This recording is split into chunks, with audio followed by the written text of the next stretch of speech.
सलामकुम साथियों, आप तमाम दोस्तों का एक बार फिर से स्वागत है हमारे चैनल में। दोस्तों, इस वीडियो में हम आपको बताएंगे पश्चिम बंगाल में होने वाले विधानसभा चुनाव के बारे में। जैसे जैसे दिन गुजर रहा है वैसे वैसे चुनाव का खुमार लोगों के सर के ऊपर चढ़ता जा रहा है।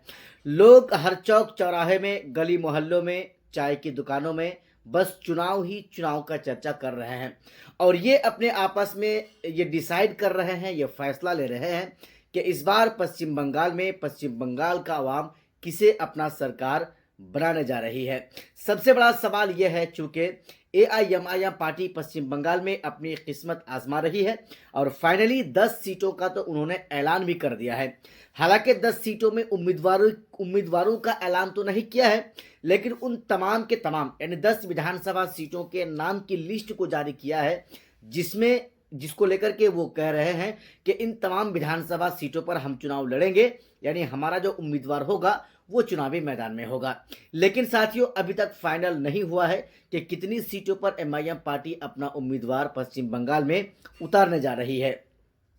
साथियों, पश्चिम बंगाल में इस बार जो सरकार है वो काफ़ी मुश्किलों का सामना कर रही है, चूँकि बीजेपी यानी भारतीय जनता पार्टी अपनी तरफ से पूरी तरह से जो है पूरी ताकत झोंक रही है। चूँकि वो इस बात को स्वीकार कर रही है जनता पार्टी यानी भारतीय जनता पार्टी कि इस बार किसी भी सूरत में हमें पश्चिम बंगाल में सत्ता में आना है। वहीं पर टीएमसी पार्टी के ममता बनर्जी ये चाह रही हैं कि किसी भी सूरत में, किसी भी हाल में पश्चिम बंगाल की जो सत्ता है, पश्चिम बंगाल की जो सरकार की कुर्सी है, वो बीजेपी के हाथ में ना जाए।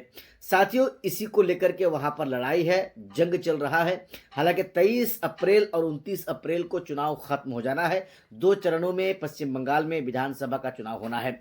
उसको लेकर के तमाम तरह के सवालात लोगों के जहन में आ रहे हैं।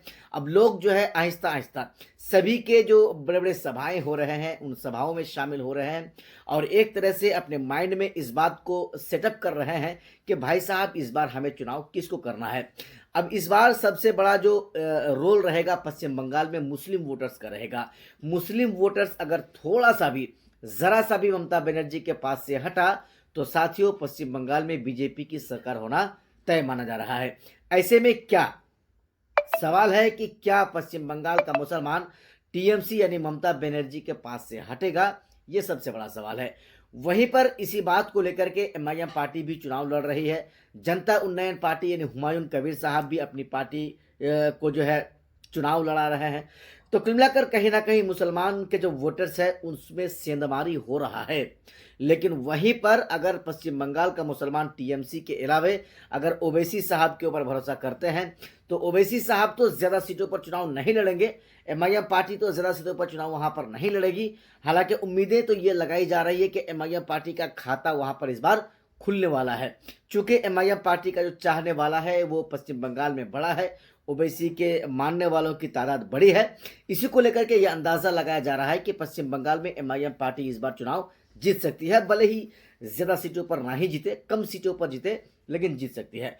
इसलिए साथियों, पश्चिम बंगाल के मुसलमानों को इस बार सोच समझ कर फैसला करना है कि क्या उसे ममता बनर्जी का ही साथ देना है या फिर उनका जो वोट का हकदार है वो असदुद्दीन ओवैसी साहब है।